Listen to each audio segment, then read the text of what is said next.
Congress party పరిస్థితి గెలిచే సత్తా లేక గెలిచే దమ్ము లేక నానా రకాలుగా విచిత్రాలు చేస్తూ ఉన్నాయి. నిన్ననే కాంగ్రెస్ పార్టీ తరపున కొందరు కోమటిరెడ్డి లీడర్సు, అదేవిధంగా బీఆర్ఎస్ పార్టీ తరపున ఓ బీసీ నాయకుడు నిలబడ్డారు. నిలబడితే ఆయన మీద గెలిచే దమ్ము లేక, వెన్నులో జిగర్లో దమ్ము లేక భయపడి అతను కిడ్నాప్ చేసి నోట్లో ఉచ్చబోసిన వ్యవహారం నేను మనం చూసింది. అయితే ఇప్పుడు కాంగ్రెస్ పరిస్థితి ఎట్లయిపోయిందంటే క్యాడర్లు దొరకలేడు. ఒక లీడరు, ఒక క్యాడరు సర్పంచ్ అభ్యర్థిగా పోటీ చేయడానికి కాళ్ళలో పడుతున్న దృశ్యాలు చూస్తూ ఉన్న ఊర్లలో. ఇది జరిగిన సంఘటన మీకు తెలియపరచడానికి ఒక చిన్న మ్యాటర్ని చదివే ప్రయత్నం చేస్తా. కాంగ్రెస్ పార్టీ తరపున సర్పంచ్ అభ్యర్థిగా నిల్చోవాలని మహిళ కాళ్లపై పడ్డ వ్యక్తి. పంచాయతీ ఎన్నికల వేళ చిత్ర విచిత్ర దృశ్యాలు.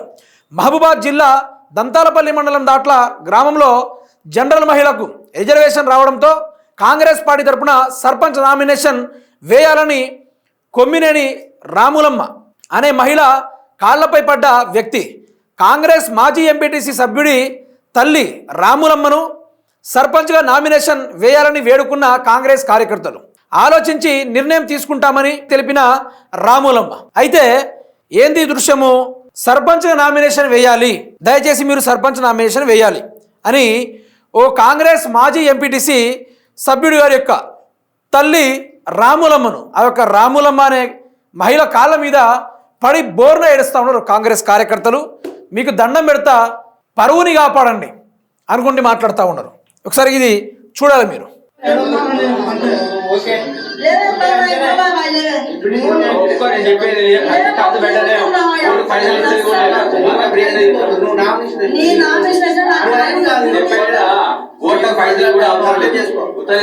ఎందుకు బదిలాడతారో అర్థం చేసుకో.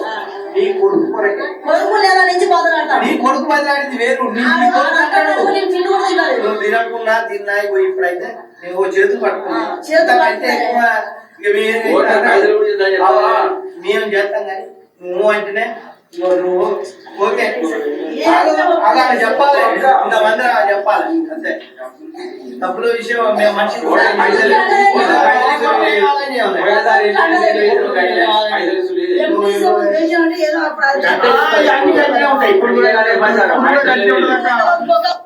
మరి ఇంత ఘోరం ఉంటుంది అనుకున్న పరిస్థితి అని నేను ఊహించా అన్నట్టు.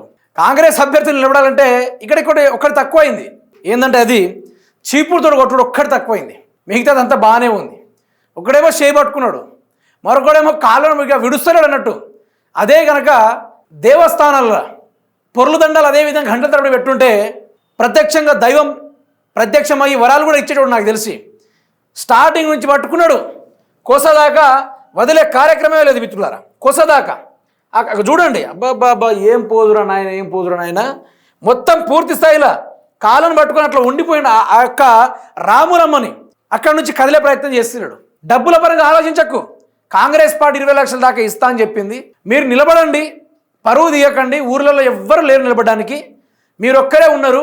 దయచేసి గతంలో మీ అబ్బాయి ఎంపీటీసీ కూడా కాంగ్రెస్గా గెలిచిండు, మీరు ఇప్పుడు కాంగ్రెస్ సర్పంచ్గా నిలబడాలి.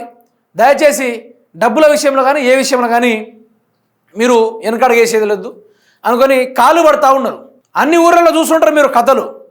సర్పంచ్ ఏకగ్రీవం కోసం ఆస్తి రాసిచ్చిండు, పొలం రాసిచ్చిండు, తర్వాత 80 లక్షలు, కోటి రూపాయలు, 90 లక్షలు, 63 లక్షలు, 54 లక్షలు, 38 లక్షలు, 22 లక్షలు, 8 లక్షల వరకు సర్పంచ్ అభ్యర్థులు ఏకగ్రీవం యొక్క పోస్టులను కొనుగోలు ప్రక్రియ మనం చూసాం. కానీ ఇక్కడ అట్లా కాదు. రాములమ్మ తెలంగాణ రాష్ట్రానికి ఇన్స్పిరేషన్ అని చెప్పుకోవాలా. ఎందుకో తెలుసా? ఆవిడ గారు ఒక మాటను మీరు విన్నరో వినలేదో, అవసరమైతే ఒక 10 సెకండ్స్ బ్యాక్ స్కిప్ చేసి కూడా మీరు చూడొచ్చు, వినొచ్చు.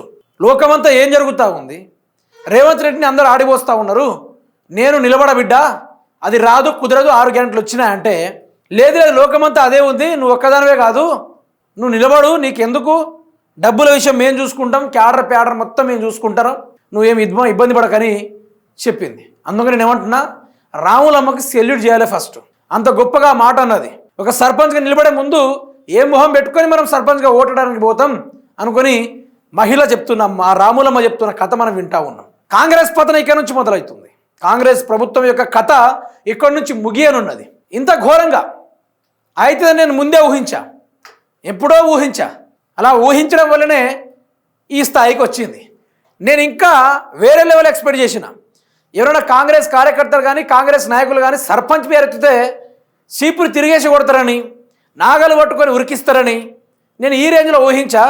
మరి మీరు రాబోయే రోజుల్లో కూడా రావచ్చు, జరగచ్చు, జరగకపోవచ్చు. కానీ ఇక్కడ కాంగ్రెస్ వాళ్ళకి ఒక గోస కాదు, హరిగోస వస్తుంది. వాళ్ళకి గోస మీద గోస వస్తుంది. విచిత్రం విడ్డూరం అంతా ఇక్కడనే దాపరిస్తూ ఉంది మిత్రులారా.